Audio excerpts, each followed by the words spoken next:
नमस्कार दोस्तों, स्वागत है एक बार फिर से कानवा नगरी लाइव में। और मेरा फेसबुक पे पेज है जनता की आवाज़।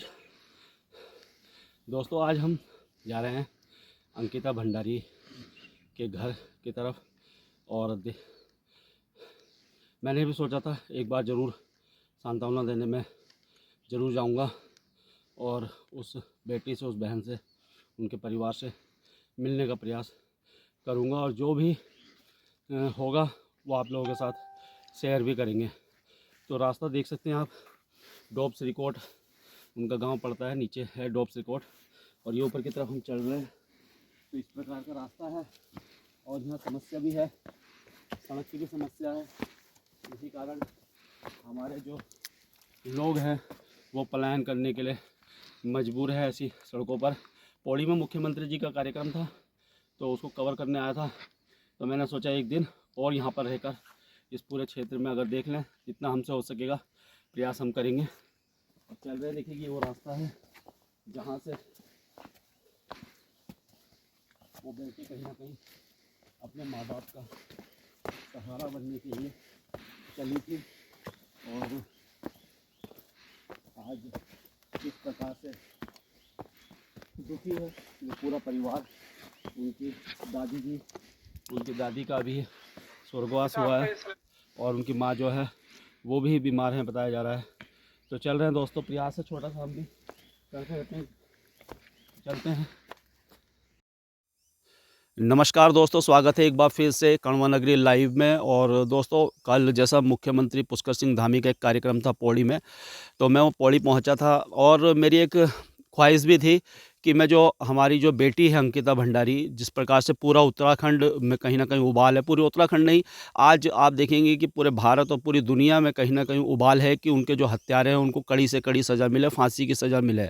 और मैं खुद दिल से चाहता था कि मैं एक बार उनके गांव जाऊं और वहां पर उनके जो भी उनके जो पेरेंट्स हैं उनसे ज़रूर बात करूं और किस प्रकार से चल रहा है ये मामला पूरा देख ही रहे। अभी तक लोअर कोर्ट में भी इस मामले की सुनवाई ढंग से नहीं हो रही है और अभी तक लोअर कोर्ट में भी इसका जो है निर्णय नहीं निकल पा रहा है। आगे किस प्रकार से लड़ाई लड़ी पूरे परिवार पर क्या गुजर रही होगी। और आपको मैं बता दूं कि अभी कुछ दिनों पहले ही अंकिता भंडारी की दादी जी का स्वर्गवास हुआ और अभी उनकी माँ भी जो कहीं ना कहीं एडमिट है पौड़ी हॉस्पिटल में, यहाँ पर पौड़ी अस्पताल में भर्ती हैं। और उनके पिताजी, घर में एक भाई हैं अंकिता के और एक उनके जो मम्मी पापा जो हैं वो हैं। और अभी मैं उनके घर ही जा रहा था तो रास्ते में उनके पापा मुझे मिले। आइए पूरी बात उनसे ही कर लेते हैं। सर नमस्कार। पहले तो मैं आज तक की आवाज़ की मैं धन्यवाद करना चाहता हूँ। मैं आज यहीं पे अपने घर से पौड़ी जा रहा था, तब तक भाई साहब मिल गए। तो बीच रास्ते में तो मुझे एक पहले खुद में तो परेशान हूँ क्योंकि मिस्सी की तबीयत ख़राब हो रखी है, उसको दवाई लेने जा रहा हूँ मैं। और फिर परसों माँ की जो 1 महीने का काम होने जा रहा है, तो मैं उसके लिए सामान के लिए जा रहा हूँ।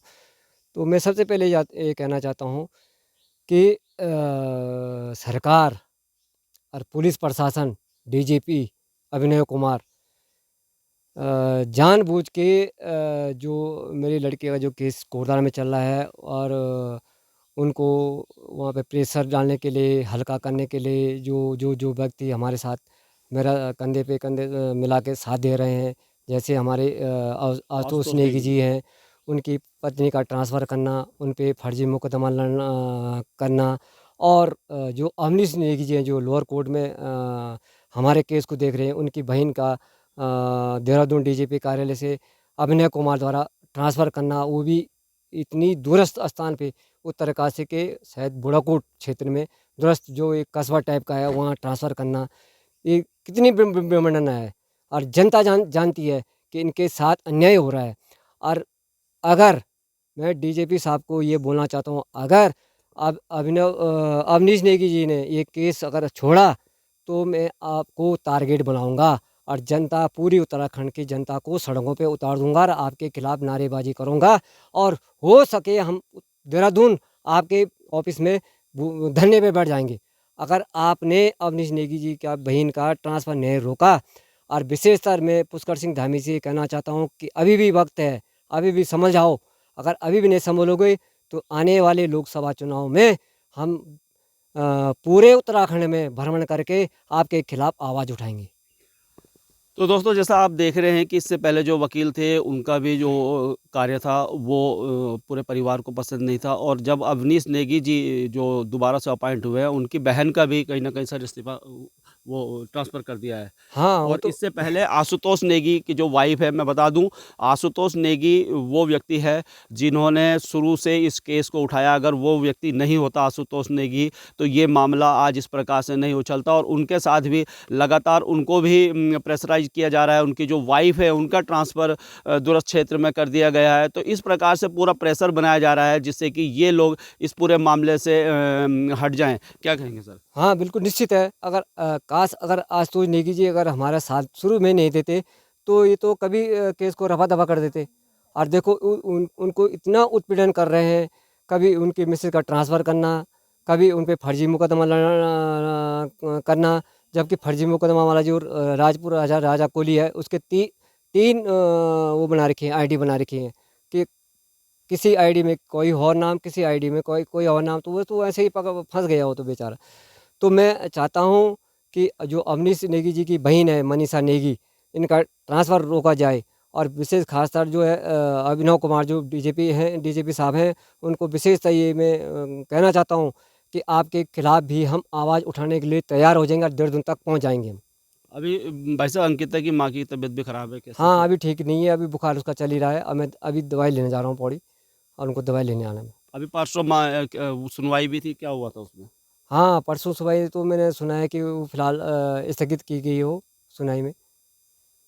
तो दोस्तों ये थे अंकिता भंडारी के पिता, और आज हम पहुंचे थे उनके गांव में। और आप सबसे कहूंगा मैं कि वीडियो को बहुत ज़्यादा शेयर किया कीजिए, और सड़कों पे भी उतरने की आवश्यकता है। हम सभी लोगों को उस बहन के लिए, उस बेटी के लिए, इंसाफ के लिए, कम से कम हम सभी लोग सोशल मीडिया के माध्यम से जिस प्रकार से हम जन्मदिन दिन की फ़ोटो डालते हैं या दूसरी चीज़ें की फ़ोटो डालते हैं, हर हफ्ते हम लोग अपने अपने जो है फेसबुक पे आईडी पर वो उस बहन के न्याय के लिए हम कहीं ना कहीं गुहार लगा सकते हैं।